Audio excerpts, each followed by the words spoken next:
जय हिंद दोस्तों, मैं कुलदीप परियार स्वागत करता हूं आपका अपने YouTube चैनल परियार क्लासेज में।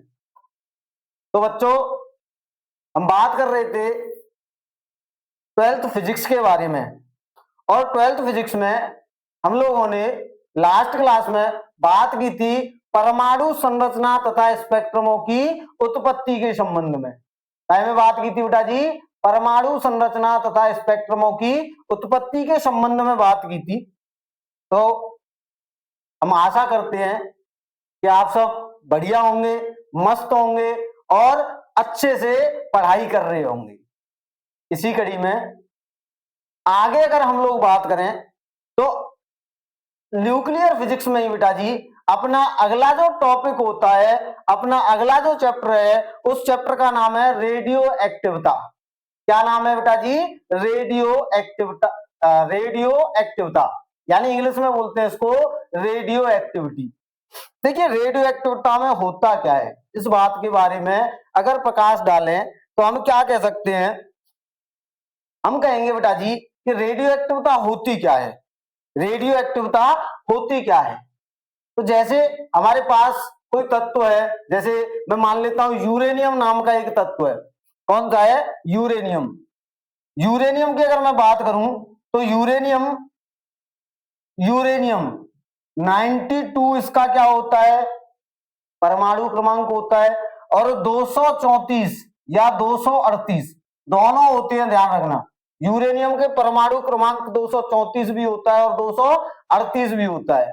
तो मैंने कहा कि 238 वाला ज्यादा अच्छा क्या है बेटा? रेडियो एक्टिव पदार्थ है।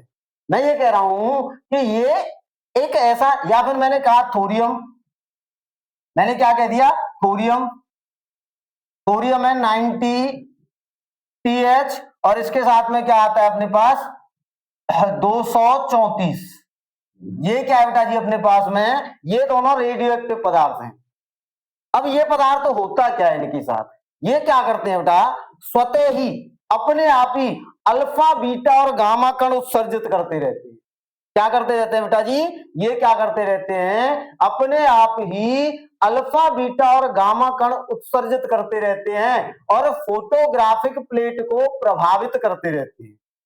तो ये जो परिघटना हुई है, इस परिघटना को ही अपने आप ही अल्फा बीटा और गामा कण उत्सर्जित करने की जो परिघटना हुई है, इस परिघटना को ही हम क्या बोलते हैं? रेडियो एक्टिविटा बोलते हैं। क्या बोलते हैं? रेडियो एक्टिविटी बोलते हैं। आ रही है बात समझ में?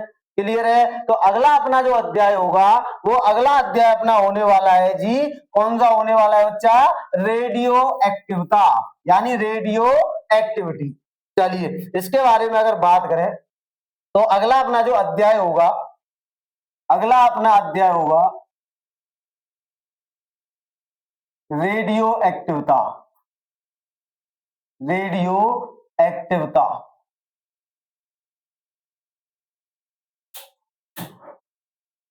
इंग्लिश में इसको बोलते हैं बेटा रेडियो एक्टिविटी।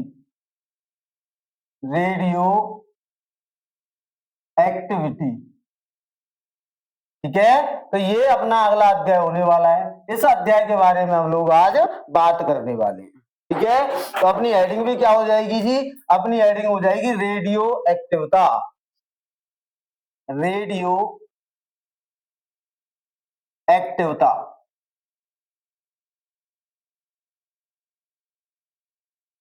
यानी रेडियो एक्टिविटी।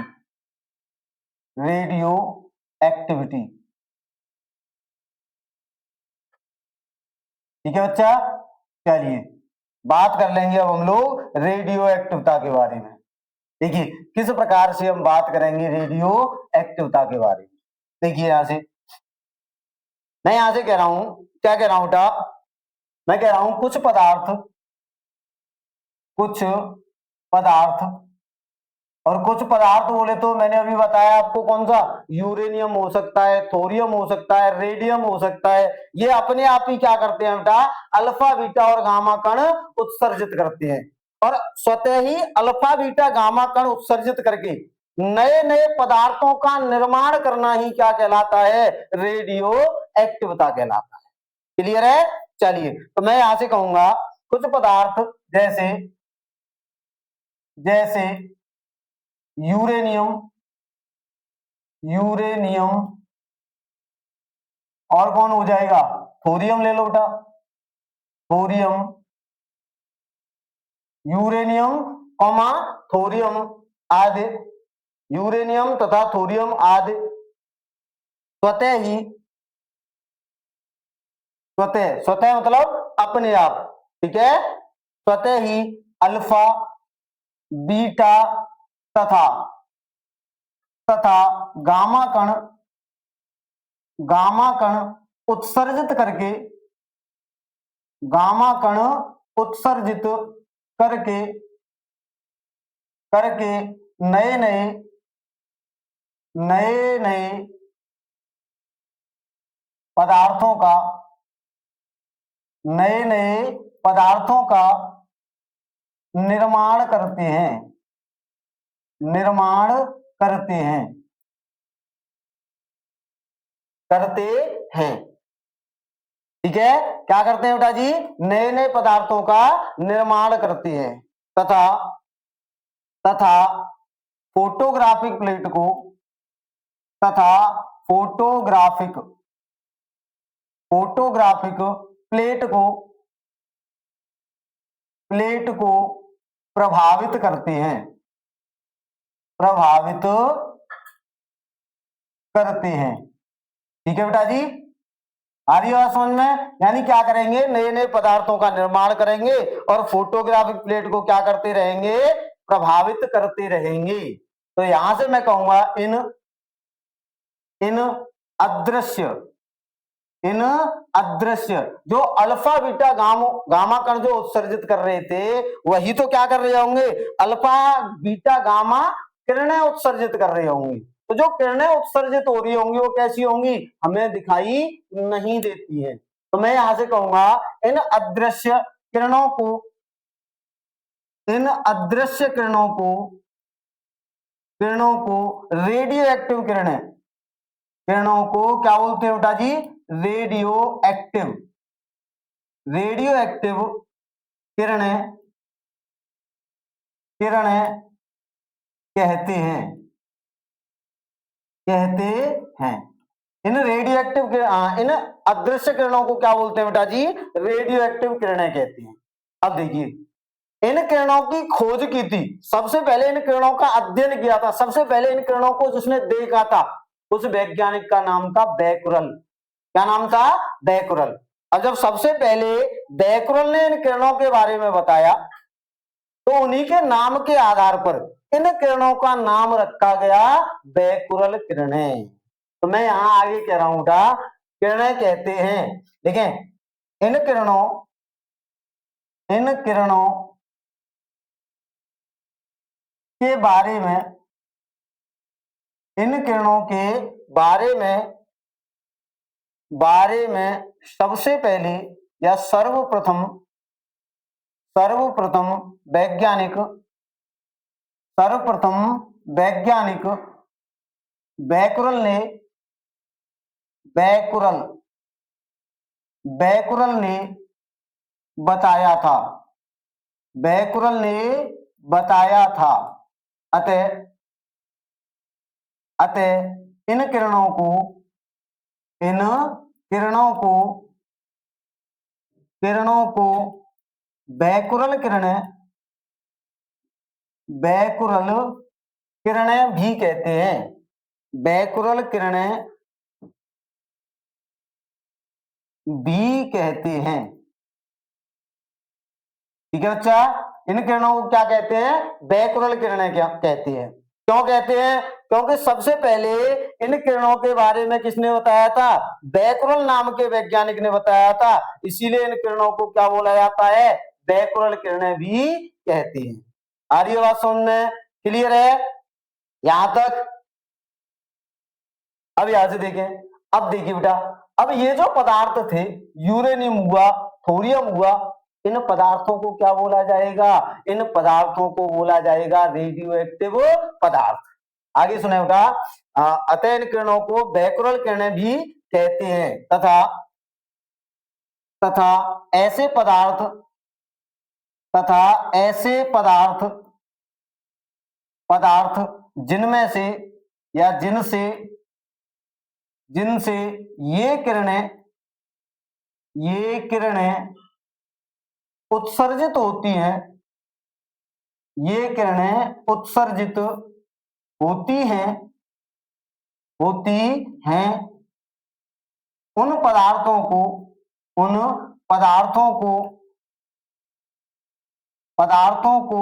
रेडियोएक्टिव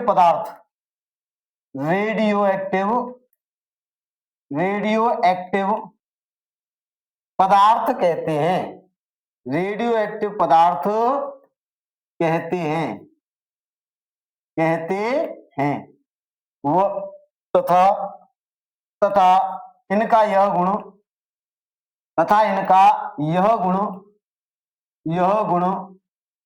क्या कहलाएगा बेटा? तथा इनका यह गुण रेडियोएक्टिवता कहलाता है। रेडियोएक्टिवता कहलाता है। आई कि नहीं बात समझ में? रेडियोएक्टिवता समझ में आई? रेडियोएक्टिवता के बारे में अगर मैं बात करूं तो मैं कहूंगा बेटा जी कि कुछ पदार्थ होते हैं जैसे यूरेनियम हो गया, थोरियम हो गया, ये अपने आप ही भाई सामान्य अवस्था में आपने रख दिए और अपने आप ही क्या करते रहेंगे? अल्फा बीटा और गामा कण उत्सर्जित करते रहेंगे। जब ये अल्फा बीटा और गामा कण उत्सर्जित कर रहे हैं तो ये टूटते हैं और नए तत्वों का निर्माण करते हैं। वो टूटेंगे, बनेंगे, नए तत्वों का निर्माण करेंगे।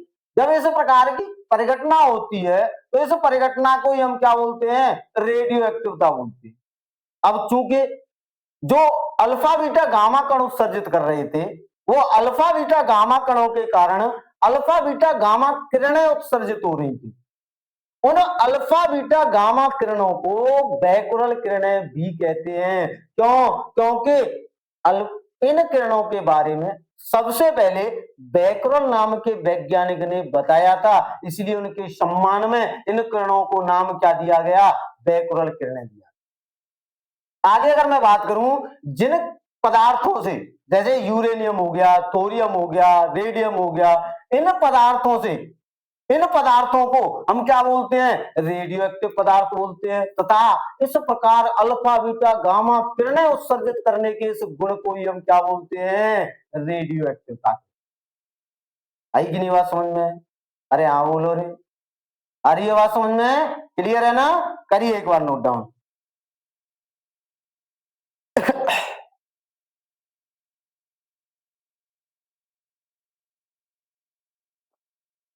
हो गया बेटा?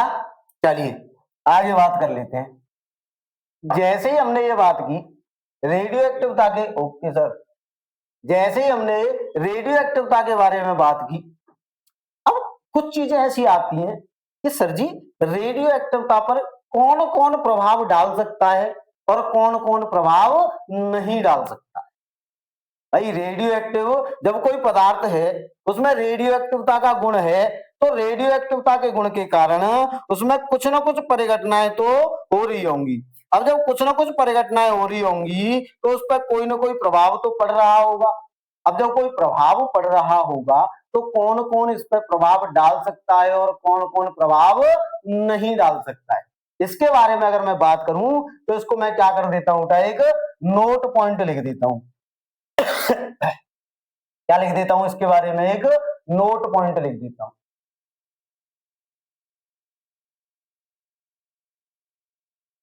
देखिए मैं एक नोट पॉइंट की बात कर रहा हूं। मैं कह रहा हूं नोट।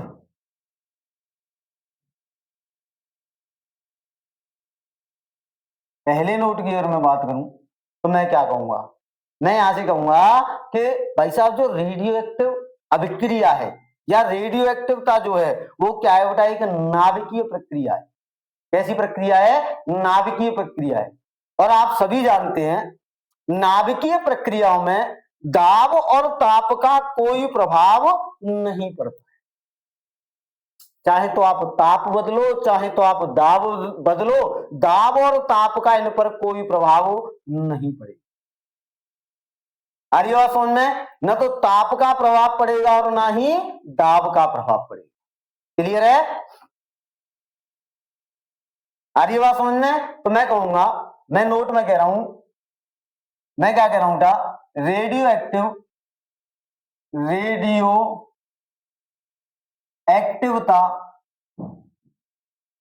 एक्टिवता पर ताप व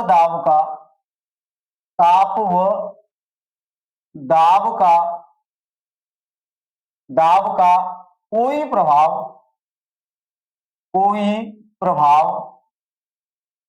नहीं पड़ता है, कोई प्रभाव नहीं पड़ता है। ठीक है, न तो ताप का प्रभाव पड़ता है बेटा जी और ना ही दाब का प्रभाव पड़ता है। क्लियर है। अगले मैं नोट पॉइंट की बात करूं तो अगले की मैं बात कर रहा हूं, क्या बात कर रहा हूं बेटा जी, मैं अगले पॉइंट में कह रहा हूं कि रेडियो एक्टिव जो पदार्थ होते हैं वो 3 प्रकार की किरणें उत्सर्जित करते हैं। आपको पता होगा 3 प्रकार की कौन कौन सी, आपको पता होगा बेटा 3 प्रकार की कौन कौन सी। तो आपने कहा सर जी 3 प्रकार की अल्फा किरणें, बीटा किरणें और गामा किरणें। तो मैं यहां से कह रहा हूं, सेकंड पॉइंट में क्या लिख रहा हूं, सेकंड पॉइंट में लिख रहा हूं बेटा अल्फा रेडियो क्या कह रहा हूं बेटा जी, रेडियो एक्टिव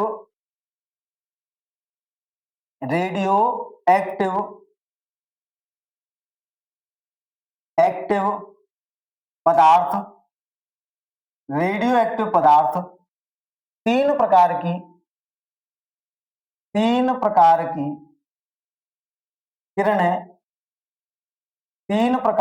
किरणें उत्सर्जित करते हैं,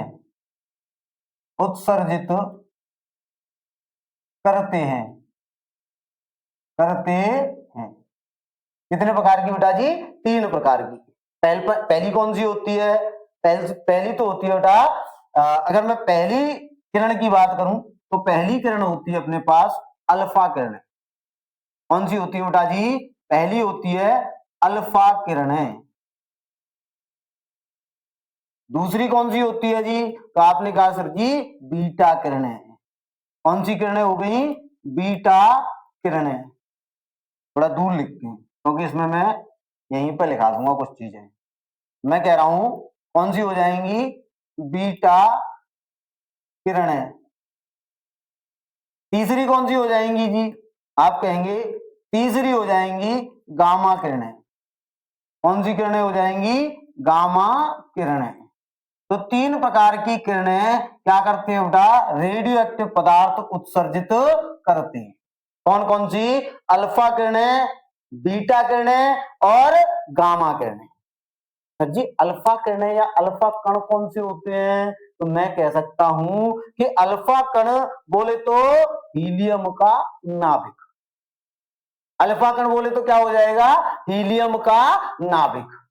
आपसे कोई कहे कि बीटा कण क्या होता है, तो आप कहेंगे सर जी बीटा कण में एक इलेक्ट्रॉन बोल सकते, क्या बोल सकते हैं, एक इलेक्ट्रॉन बोल सकते हैं। और गामा किरण की अगर मैं बात करूं तो मैं ये कहूंगा कि गामा किरणें तब उत्सर्जित होती हैं जब क्या होता है बेटा कि कोई परमाणु उत्तेजित अवस्था में, क्या होता है, उत्तेजित अवस्था से उन्हें अपनी मूल अवस्था में जब वापस लौटता है। भाई परमाणु का इलेक्ट्रॉन उत्तेजित अवस्था में आया, मैंने लास्ट चैप्टर में पढ़ाया था, प्रकाश आया या कोई और अभिक्रिया हुई जिससे इलेक्ट्रॉन क्या हो गया, उत्तेजित होकर अपनी अगली कक्षा में पहुंच गया। अब अगली कक्षा में आपको पता है लगभग 10 की पावर -7 सेकंड तक वो रुकेगा और लौटकर पुनः अपनी कक्षा में आएगा। तो जब लौटकर अपनी कक्षा में परमाणु या इलेक्ट्रॉन आ रहा होगा, उस कंडीशन में कौन सा कण उत्सर्जित होता है, तो सर जी गामा कण उत्सर्जित होता है। कौन सा होता है बेटा जी, गामा कण उत्सर्जित होता है। तो मैं यहां से कह सकता हूं अल्फा किरणें या अल्फा कण बराबर क्या होता है, तो आपने कहा हीलियम का नाभिक। कौन सा, हीलियम नाभिक, हीलियम का नाभिक। बीटा कणों की अगर मैं बात करूं मैं कहूंगा इलेक्ट्रॉन। भाई एक इलेक्ट्रॉन के बराबर ही तो होता है बीटा कण। और ये कब उत्सर्जित होती हैं, तो आपने कहा जब जब जब उत्तेजित नाभिक जब उत्तेजित नाभिक नाभिक पुनः अपनी या मूल अवस्था में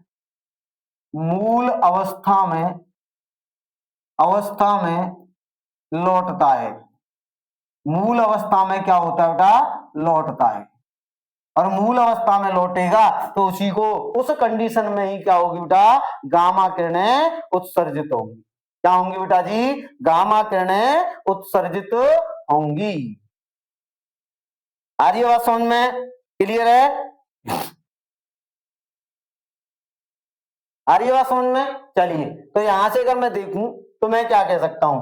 मैं यहां से कह सकता हूं बेटा जी, मैं यहां से आप लोगों से कहूंगा कि जब ये कंडीशन हुई, अच्छा यहां से देखें, इसको और आगे मैं डिफाइन करूं, मैं अगर यहां से और आगे इस चीज को डिफाइन करूं तो अगर किसी तत्व से, आप क्वेश्चन ये हो सकता है कि मान लो सर जी किसी तत्व से एक अल्फा कण उत्सर्जित हो रहा है, किसी तत्व से क्या हो रहा है बेटा? एक अल्फा कण उत्सर्जित हो रहा है, तो उस तत्व में क्या क्या प्रभाव पड़ेगा? अगर किसी तत्व से एक बीटा कण उत्सर्जित हो रहा है तो उस तत्व में क्या क्या प्रभाव पड़ेगा? यदि किसी तत्व से एक गामा कण उत्सर्जित हो रहा है तो उस तत्व पर क्या क्या प्रभाव पड़ेगा? इन चीजों के बारे में भी हमें जानकारी होनी चाहिए।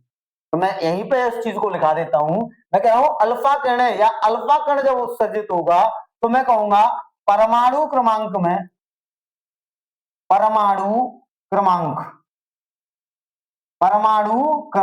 और परमाणु क्रमांक होता है बेटा जेड में दो की अधिकता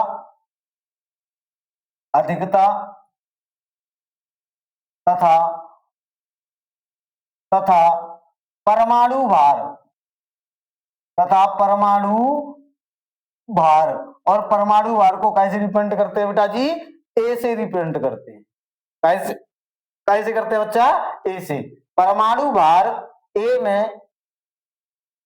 में 4 की अधिकता पाई जाती है, 4 की अधिकता पाई जाती है।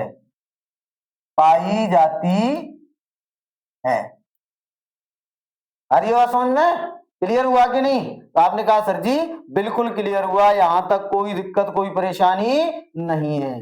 भाई अल्फा कण अगर उत्सर्जित होगा तो क्या होगा? आपने कहा सर जी परमाणु क्रमांक में 2 की बढ़ोतरी हो जाएगी और परमाणु भार में 4 की बढ़ोतरी। अगर बीटा कण उत्सर्जित होगा तो क्या होगा? तो मैंने कहा बच्चा बीटा कण उत्सर्जित होने पर परमाणु क्रमांक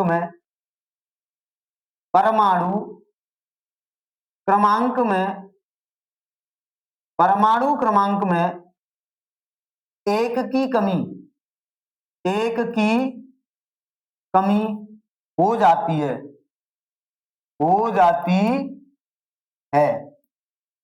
जबकि परमाणु भार पर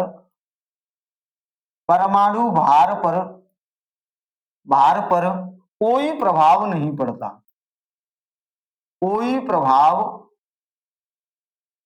पड़ता, नहीं पड़ता है।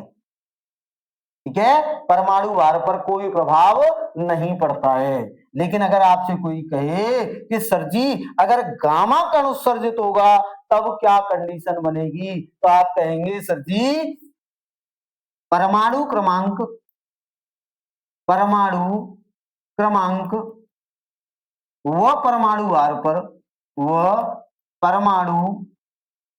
भार पर कोई प्रभाव नहीं पड़ता,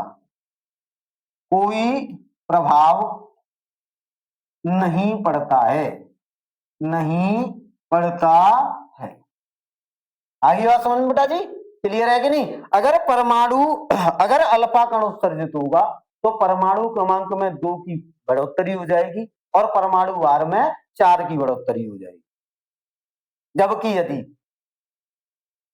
यदि ऐसी कंडीशन हो कि बीटा कण उत्सर्जित हो रहा हो, तो बीटा कण उत्सर्जन में परमाणु भार पर कोई प्रभाव नहीं पड़ता है, जबकि परमाणु क्रमांक में एक की कमी हो जाती है। और गामा कणों के उत्सर्जन पे परमाणु क्रमांक व परमाणु भार पर कोई प्रभाव नहीं पड़ता है। क्लियर है? चलिए मैं एक एग्जाम्पल के तौर पे इस चीज को आपको समझाने का प्रयत्न कर रहा हूं। देखिए मैं ये कह रहा हूं, एग्जाम्पल देखें।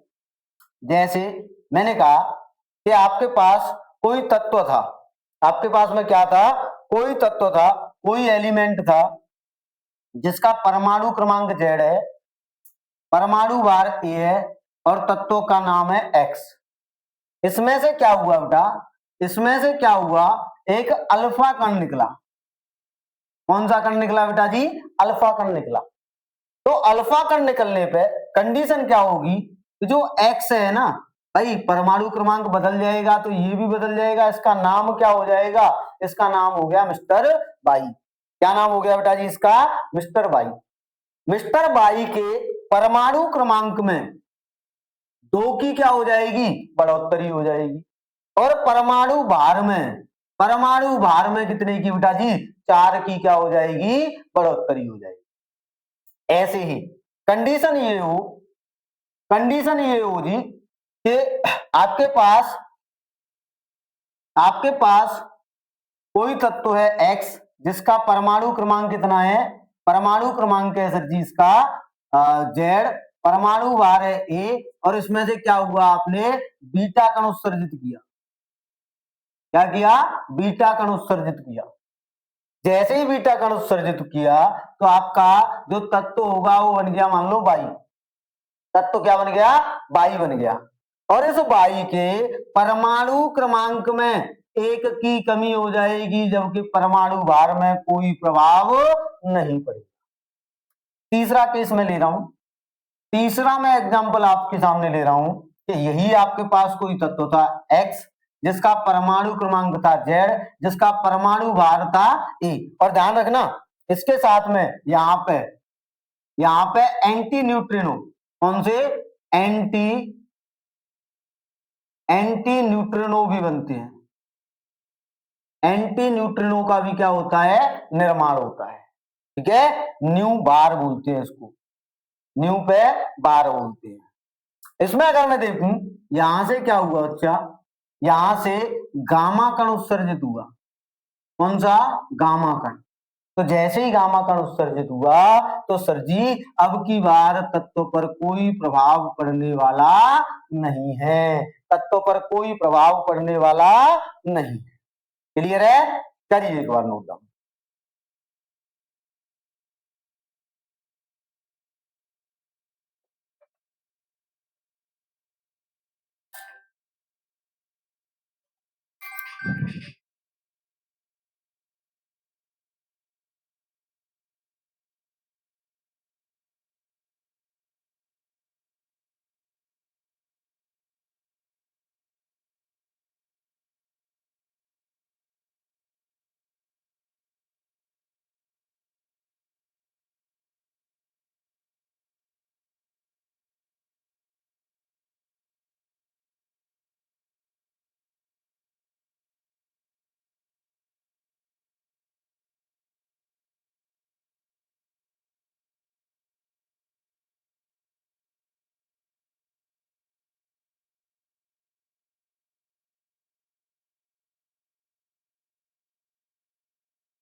हाँ जी बेटा, तो रेडियो एक्टिवता समझ में आई।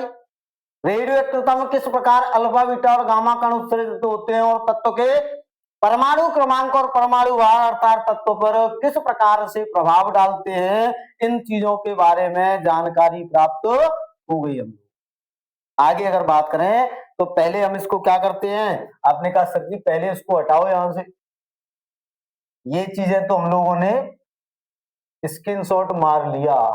चलिए आगे अगर मैं बात करूं तो आगे मैं बात कर रहा हूं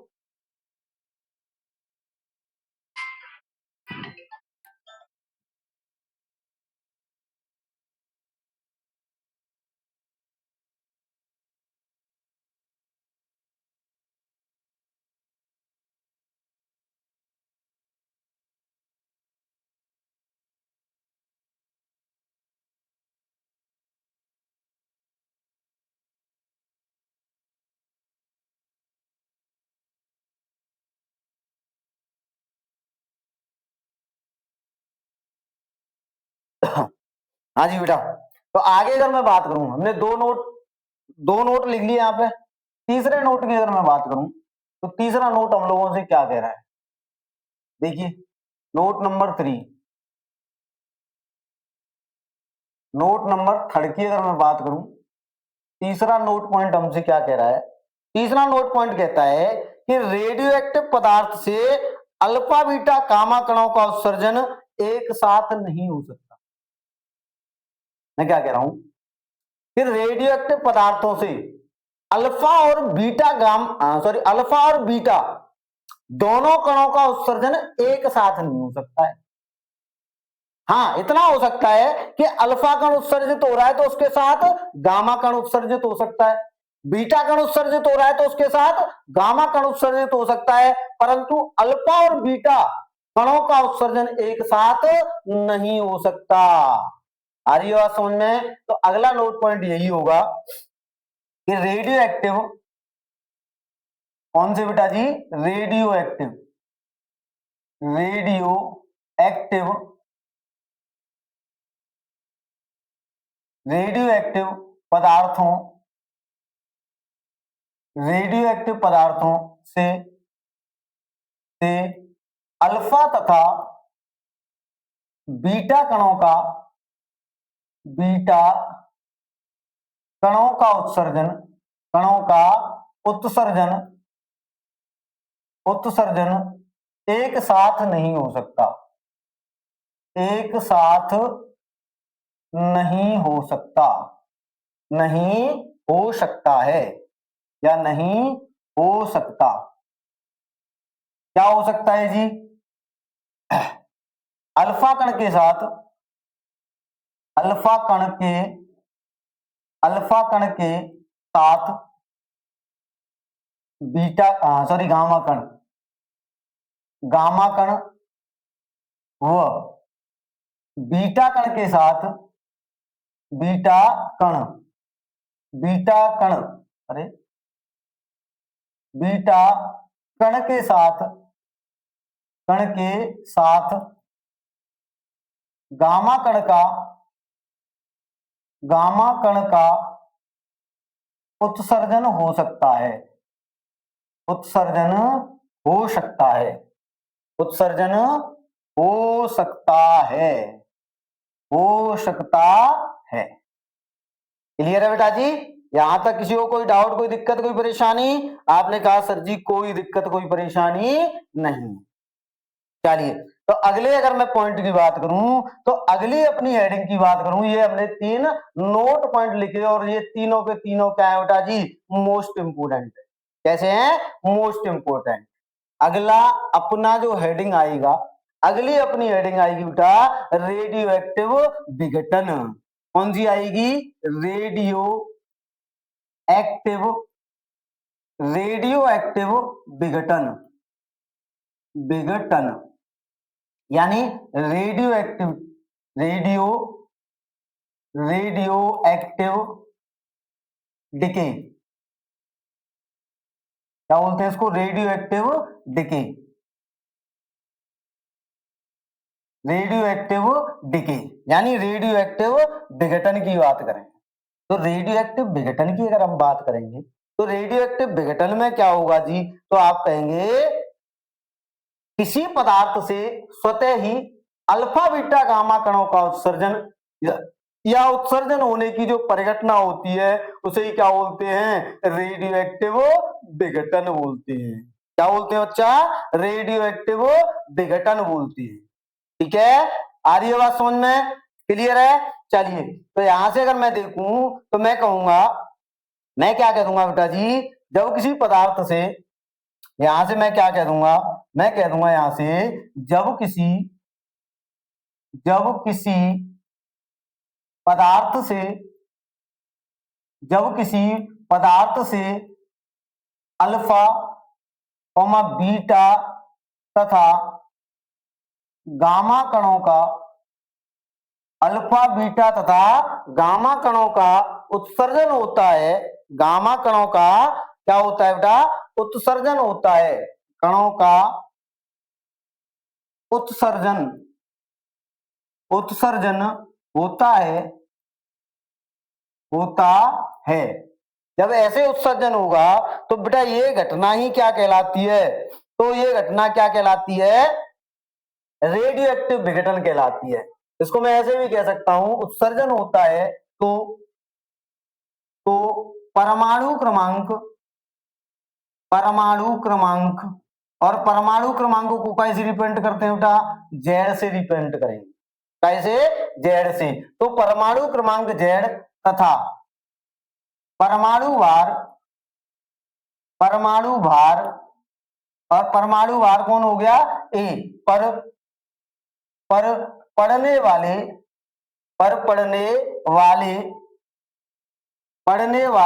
प्रभाव,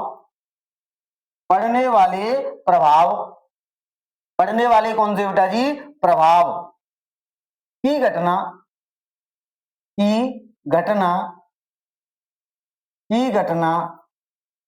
को ही क्या बोलेंगे बेटा जी, की घटना को ही हम क्या बोलेंगे, रेडियो एक्टिव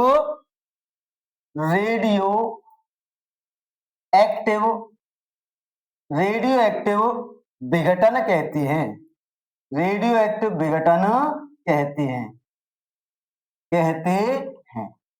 क्या बोलते हैं बेटा जी, रेडियो एक्टिव विघटन कहते हैं। जैसे मैं अगर एग्जाम्पल की आप लोगों से बात करूं, की बात कर लूं बेटा जी मैं, जैसे मैं आप लोगों से एक एग्जाम्पल की अगर बात करूं तो मैं क्या कह सकता हूं, मैं कह सकता हूं कि मान लो आपके पास 92 यूरेनियम 238, 92 यूरेनियम 238, ये क्या हो गया इसका परमाणु क्रमांक, और ये क्या हो गया इसका परमाणु भार हो गया। तो ये क्या करेगा, इसमें से जब एक अल्फा कण उत्सर्जित होगा, कौन होगा बेटा जी, एक अल्फा कण उत्सर्जित होगा, तो क्या बन के आएगा, ये बन जाएगा जी थोरियम, और थोरियम का परमाणु क्रमांक हो जाएगा 90, परमाणु भार हो जाएगा 234, प्लस में क्या, प्लस में आपने कहा सर जी 2 की कमी यहां से हुई है, 4 की कमी यहां से हुई है, तो यहां एक तत्व बन के आएगा जिसे क्या बोलते हैं, हीलियम नाभिक बोलते हैं, हीलियम नाभिक, और यहाँ कितना, देख लो हीलियम का ही तो परमाणु क्रमांक 2 होता है और परमाणु भार 4 होता है कि नहीं, और ये जो तत्व बन के आया है, ये जो कण निकल के आया है, इस कण को ही हम क्या बोलते हैं, अल्फा कण, क्या बोलते हैं बच्चा, इसको हम अल्फा कण बोलते हैं। क्लियर है यहां तक, कोई दिक्कत, आपने कहा सर जी और करके बता दो, लो जी बेटा एक और एग्जांपल की बात कर लेते हैं। जैसे मेरे पास 90 pH 234 है, थोरियम है, और इससे मैं क्या कर रहा हूं, इससे मैं बच्चा बीटा कण का उत्सर्जन कर रहा हूं। तो जैसे ही मैं क्या करूंगा बेटा जी, बीटा कण का उत्सर्जन करूंगा, तो यहां से क्या होगा, यहां से क्या होगा बेटा, देखिए मैंने कहा बीटा कण उत्सर्जित करने पर परमाणु क्रमांक 1 बढ़ जाता है और परमाणु भार पर कोई प्रभाव नहीं पड़ता, और 91 परमाणु क्रमांक पे होता है आपका पीए, कौन होता है, पीए का नाम क्या होता है, तो आप कहेंगे सर जी इसका नाम होता है ये होता है इसका नाम प्रेटिक्टेनियम, क्या होता है इसका नाम, प्रेटिक्टेनियम, ये भी क्या है, एक रेडियो एक्टिव पदार्थ है। इसके साथ में क्या होगा, इसके साथ में आप कहेंगे सर जी एक बीटा कण उत्सर्जित होगा, कौन सा, बीटा कण, और साथ में क्या होगा, एंटी न्यूट्रिनो प्राप्त हो रहे होंगे। कौन हो रहे होंगे, एंटी न्यूट्रिनो, इन्हें क्या बोलते हैं, एंटी न्यूट्रिनो, क्या बोलेंगे इनको, एंटी न्यूट्रिनो। तो इस प्रकार की ये जो परिघटना हुई है, इस परिघटना को हम क्या बोलते हैं, इस परिघटना को बोलते हैं रेडियो एक्टिव विघटन या रेडियो एक्टिव क्षय, रेडियो एक्टिव विघटन या रेडियो एक्टिव क्षय बोलते हैं। क्लियर है, यहां तक किसी को कोई डाउट, कोई दिक्कत, कोई परेशानी नहीं है? करिए नोट डाउन एक बार।